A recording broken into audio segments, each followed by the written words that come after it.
We built up a set of processes, we built up a set of systems, a way of doing things at Onsitego that served us well till we were a certain scale. It also served us well for a certain environment. But then last year, when COVID hit, what we realized was that the systems and processes that we had set up went through a stress test like the sort that we never imagined these systems would go through. And during that stress test, we discovered chinks, some places where we could be better at. And it was at that time that we reached out to the folks at xto10x to help us refine our systems, to help us refine the way we think, to help us articulate our ops strategy. I think before xto10x came into the picture, we as an organization have had a lot of pride in the way we run our ops. But the one thing we found missing was the medium to long-term planning, which was exposed during the unlock one that happened last year. And it is with that intent that we reached out to xto10x.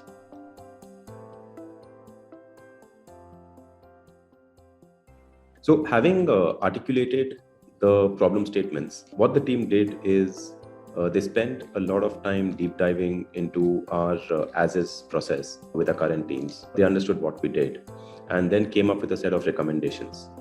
Once we mutually agreed on the recommendations that were to be implemented, the team at xto10x took up broadly complete ownership of executing that, including in some cases setting up new teams within Onsitego and how we should be setting up those teams, what should be the KPIs of those teams, what OKRs should those teams carry, etc. So not only did they help us understand the problem, they designed solutions. Once the solutions were accepted, they actually went in and helped us execute the solutions with a sense of ownership that I have rarely seen in people who are not part of the organization. And that is actually one trait that has ensured that we expand our coverage with xto10x. Today, we work with them not only for ops, we also work with them on HR, we work with them on OKRs, and we are continuously understanding and evaluating how we can work more and more with them, simply because we don't look at them as a consulting team. They are not. Of course, they help us think better, they help us plan better, but they also help us execute better.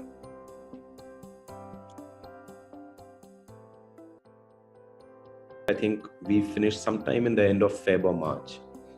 And by then we were for our peak season, which typically are the summer months, because we are an after-sales service company and air conditioners is a big part of our portfolio. This time when the summer months happened, we saw two things. Number one, teams were more confident going into the peak season because everyone was aware about the level of preparation that had gone in, about the level of planning that had gone in. I'll give you an example. Along with the team at xto10x, we actually built a forecast of the number of tickets that could come in during this period.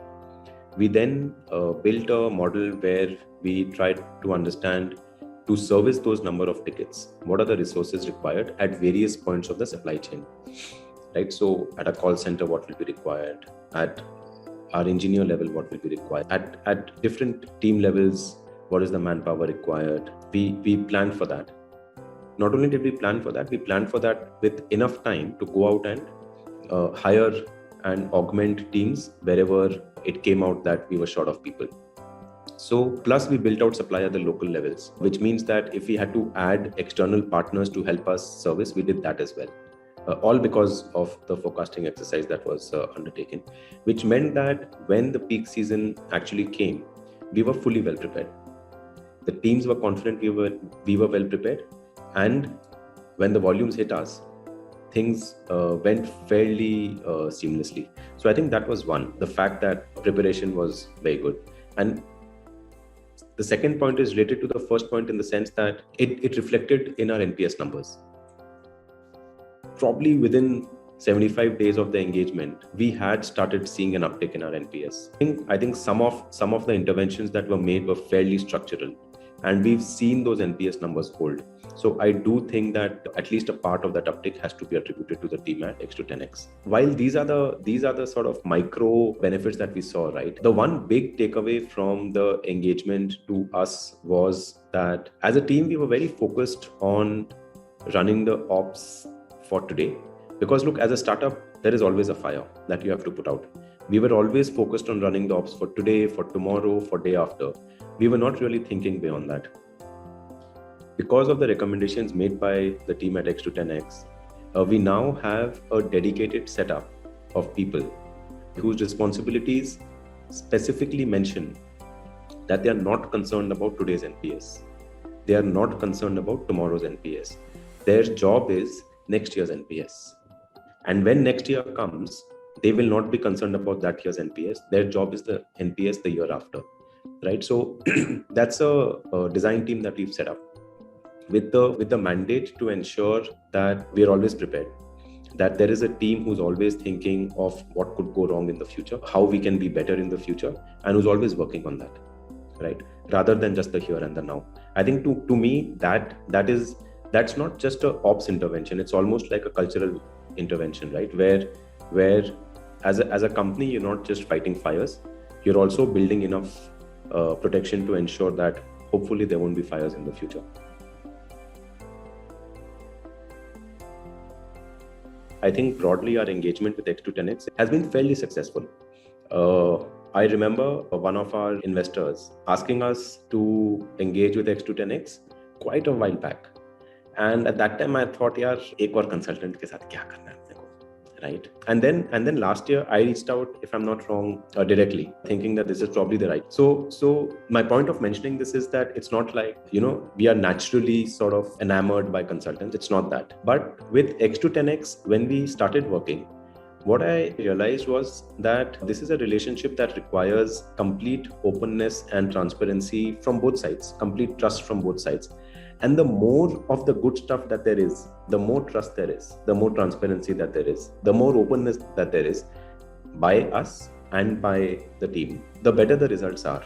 So today we are at a place where I think there are people at xto10x who understand my business better than me, and it's a good place to be in, because then the quality of interaction that tends to happen is of a very, very different level. They intuitively understand the sort of people you are. We get hiring recommendations from the team saying, yaar, तुम्हारे लिए ना ये बहुत अच्छा रहेगा. It's a perfect meeting of the minds.